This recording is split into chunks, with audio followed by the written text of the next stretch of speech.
Good evening बच्चों। हम लोग अपने इडियम्स के सीरीज को आगे बढ़ाते हैं।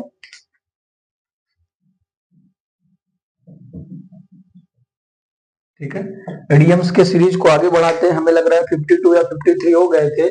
लास्ट में मैंने कुछ पढ़ाया था, लेकिन अचानक मेरा माइक ऑफ हो गया, तो मैं वो उसको कट कर दिया। तो जो छूटा है वहां से शुरू करेंगे। कल मुझसे एक गलती हुई थी, पहले मैं उसको सुधार देता हूँ।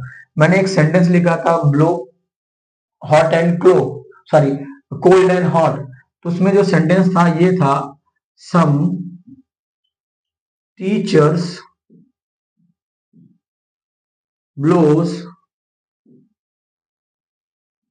हॉट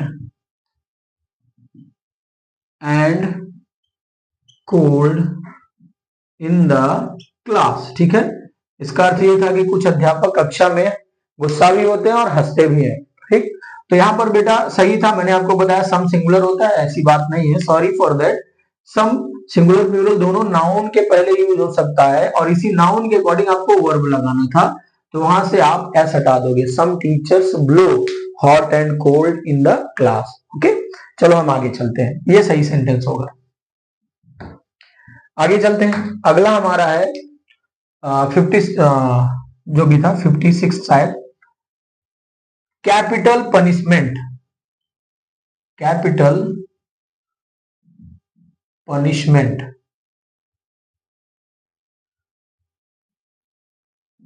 कैपिटल मतलब जानती हो बेटा, कैपिटल मतलब राजधानी होती है, कैपिटल मतलब मुख्य भी होता है।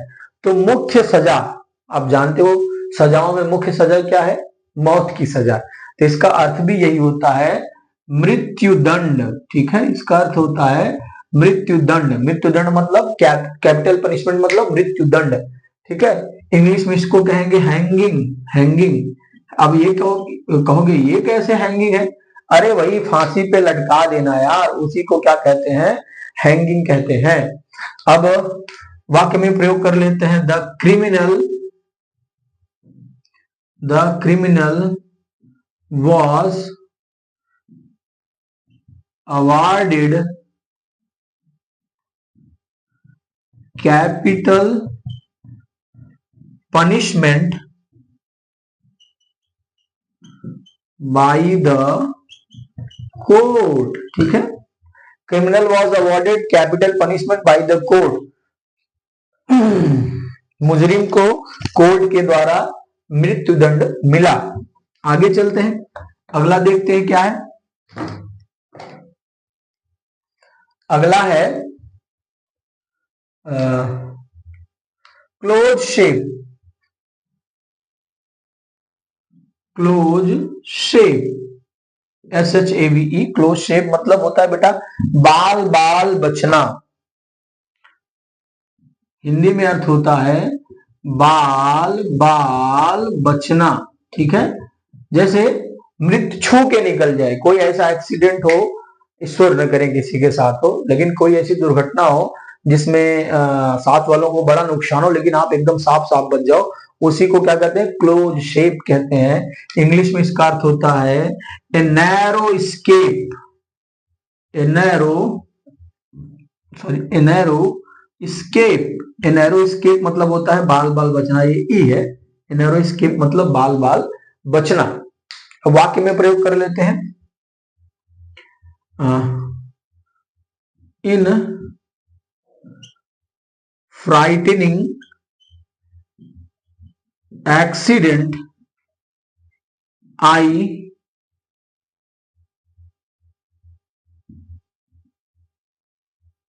I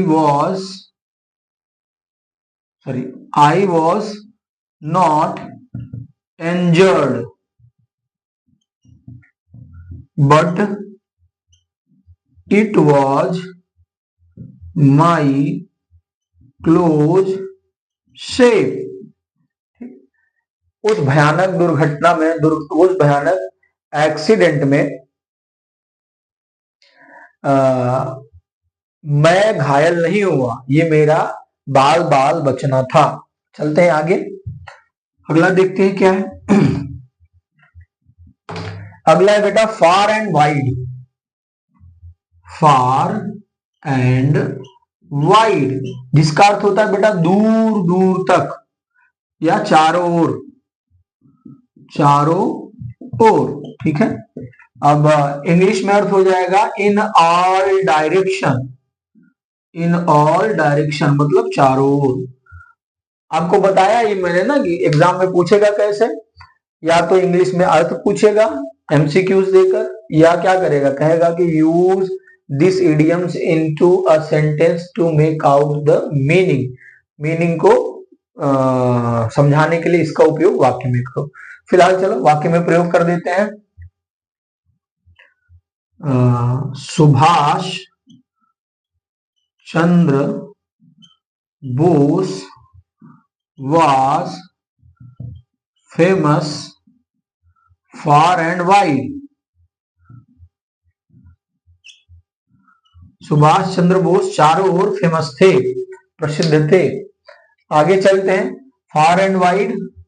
अब इसी का थोड़ा सा बदला हुआ रूप है, फार एंड नियर। इसका अर्थ होता है बेटा प्रत्येक स्थान पर, इसका अर्थ होता है प्रत्येक स्थान पर। फार एंड नियर का अर्थ होता है प्रत्येक स्थान पर।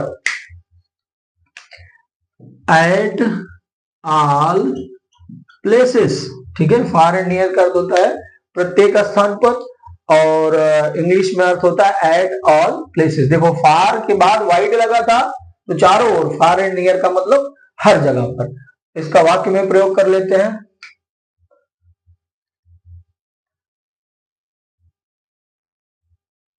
हाँ, the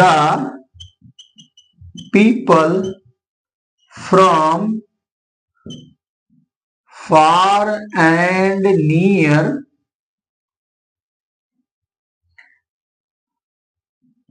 came to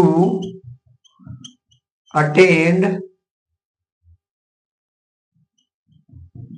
Ratanji Tata's funeral. ठीक है, people from far and near मतलब इज इट राइट? हाँ ठीक है, people from far and near मतलब प्रत्येक स्थान के लोग केम टू अटेंड, आए, अटेंड मतलब शामिल होने, रतन जी टाटा फ्यूनरल मतलब रतन जी टाटा के अंतिम संस्कार में। चलते हैं, देखते हैं अगला क्या है। अगला है हमारा बेटा from hand to mouth, from hand to mouth. शाब्दिक अर्थ क्या है? हाथ से मुंह तक। इसका शाब्दिक अर्थ क्या है बेटा? हाथ से मुंह तक। और हिंदी में अर्थ क्या है बेटा? बड़ी कठिनाई से गुजारा करना। ठीक है, जैसे कोई आदमी बड़ा गरीब है या उसका समय बड़ा खराब चल रहा है तो बेचारा खाने की रोटी का बड़ा मुश्किल से इंतजाम कर रहा है, उसी के लिए है फ्रॉम हैंड टू माउथ। अगर कोई उससे पूछे कि आपकी रोटी रोजी का कैसे इंतजाम हो रहा है तो he can say I am just managing from hand to mouth very difficulty. ठीक है, चलो हम इंग्लिश में अर्थ देख लेते हैं। इंग्लिश में अर्थ है with a great difficulty, with a great difficulty. ठीक है, विथ अ ग्रेट डिफिकल्टी मतलब बड़ी कठिनाई से। चलो अब हम इसको वाक्य में प्रयोग कर लेते हैं।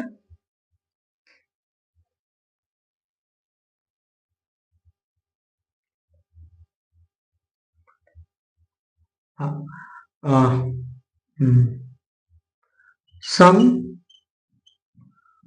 Poor people are passing their days from hand to mouth। Some poor people are passing their days, कुछ गरीब लोग अपने दिन को बिता रहे हैं। फ्रॉम हैंड टू माउथ मतलब बहुत मुश्किल से, बड़ी मुश्किल से वो लोग गुजारा कर रहे हैं। आगे चलते हैं, अगला है हमारा फेस टू फेस। 60 है हमारा फेस टू फेस, नाम तो सुना ही होगा। फेस टू फेस मतलब आमने सामने, है ना, दम है तो आमने सामने टक्कर लो। Face to face, face to face का मतलब आमने सामने। हिंदी में अर्थ आमने सामने, ठीक है। इंग्लिश में अर्थ होता है बेटा पर्सनली, हाँ पर्सनली, पर्सनली मतलब बिल्कुल अकेले अकेले आ जाओ हाथ मिला लो, ठीक है, ऐसे नहीं। तो चलो वाक्य में प्रयोग कर लेते हैं। I am challenging you to you for a face to face fight, ठीक है। I am challenging you for a face to face fight, मैं तुम्हें आमने सामने की लड़ाई के लिए चुनौती देता हूं। आगे चलते हैं, अगला है हमारा फेयर एंड स्क्वायर। 61 है हमारा fair and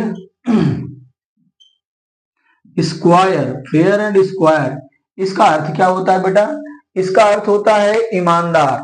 fair and square मतलब होता है ईमानदार, निर्छल जिसको हम कहते हैं, निर्छल आदमी। फेयर एंड स्क्वायर मतलब ईमानदार। आप इंग्लिश में अर्थ होता है बेटा ऑनेस्ट। इंग्लिश में क्या अर्थ होता है इसका? ऑनेस्ट। ऑनेस्ट मतलब ईमानदार। चलो अब इसको हम वाक्य में प्रयोग कर लेते हैं। क्या हो जाएगा? किसी एक व्यक्ति का नाम लिख दो, लिखो mister Mohan is a fair and square person. Mister Mohan जो है वो बड़े ईमानदार आदमी। आगे चलते हैं, अगला देखते हैं। 62 क्या है हमारा? 62 हमारा क्या है? 62 है हमारा fish out of water. Fish, fish out of water, ठीक है। शाब्दिक अर्थ से इसका अर्थ पता लगा सकते हो, ठीक है। फिश आउट ऑफ वाटर, अगर मछली को पानी से बाहर कर दोगे तो क्या हो जाएगा? मछली मुश्किल में आ जाएगी ना। इसका अर्थ भी होता है संकट में, परेशानी में। इसका अर्थ भी होता है बेटा संकट में या परेशानी में। चलो इंग्लिश में अर्थ हो जाएगा इन ट्रबल। इन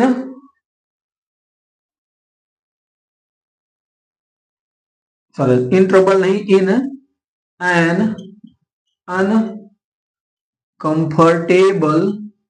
सिचुएशन, ठीक है, एक असहज स्थिति में, संकट में। तो वाक्य में प्रयोग कर लेते हैं।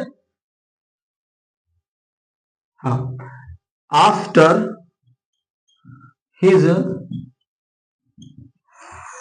Father's death he is feeling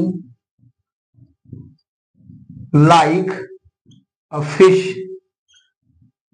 out of water. अपने पिता की मृत्यु के बाद वह संकट में अपने आप को महसूस कर रहा है। He is feeling like a fish out of water. आगे चलते हैं, 63 देखते हैं हमारा। 63 हमारा क्या था? 63 था हमारा हाँ ये अच्छा है, French leave. French leave, leave मतलब क्या होता है? छुट्टी। और फ्रेंच लीव मतलब क्या होता है? जो तुम लोग करते हो। आप बच्चे इसमें बड़े माहिर हो, बिना अनुमति के छुट्टी पर रहना, मतलब बिना बताए घर बैठ जाना, उसी को हम क्या कहते हैं? फ्रेंच लीव कहते हैं। चलो हिंदी में अर्थ देख लेते हैं। बिना स्वीकृति के अवकाश, बिना स्वीकृति के अवकाश, इसको हम क्या कहते हैं हिंदी में, सॉरी इंग्लिश में हम इसको फ्रेंच लीव कह सकते हैं, और इसका इंग्लिश में अर्थ हो जाएगा लीव विदाउट परमिशन, ठीक, बिना स्वीकृति के अवकाश। अब एग्जाम्पल लिखते हैं, some students are on French leave today, ठीक है, some students are on French leave today, आज कुछ छात्र बिना स्वीकृति के अवकाश पर हैं। आगे चलते हैं, हमारा 64th क्या होगा, 64th है हमारा फॉल बैक। फॉल बैक इसका अर्थ होता है बेटा पीछे हटना, ठीक है, फॉल बैक का अर्थ होता है पीछे हट जाना, पीछे हटना, ठीक। इंग्लिश में अर्थ होता है विथड्रॉ। विथड्रॉ मतलब क्या होता है, निकालना या पीछे खींचना। पैसा निकालने के लिए ऐसे क्या करते हैं, एटीएम से पैसा पीछे की तरफ खींचते हो ना, विथड्रॉ होता है वो पैसा निकालना। तो फॉल बैक का मतलब भी होता है पीछे हटना, इसका इंग्लिश में मीनिंग होता है विथड्रॉ। अब हम इसका वाक्य में प्रयोग कर लेते हैं,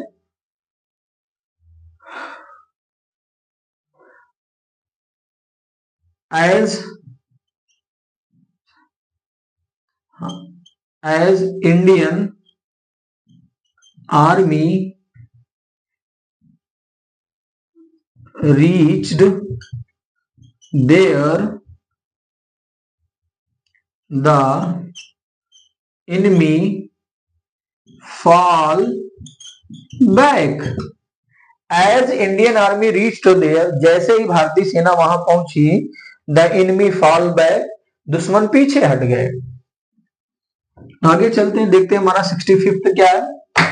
हमारा 65th क्या है बेटा, हमारा 65th है fall flat. Fall flat, fall flat याद रखना, वो था फॉल बैक, ये था फॉल फ्लैट। फॉल फ्लैट का अर्थ होता है बेटा बेकार हो जाना या कोई प्रभाव न डालना, ठीक है। फॉल फ्लैट का मतलब होता है बेकार हो जाना या कोई प्रभाव न डालना। इंग्लिश में अर्थ होता है बेटा to fail, to produce the effect that you wanted, ठीक है। fail to produce the effect, वह प्रभाव डालने में असफल हो जाना, that you wanted, जो तुम चाहते थे। इसी को हम क्या कहते हैं, फॉल फ्लैट। मतलब आप किसी को बहुत सलाह दो लेकिन वो आपकी बात सुने ही ना, तो आपकी सलाहें क्या है, फॉल फ्लैट हो रही है, मतलब उसके लिए एकदम से बेकार हो रही है, कोई प्रभाव नहीं डाल रही है। वाक्य में प्रयोग कर लेते हैं इसका, वाक्य में प्रयोग करते हैं,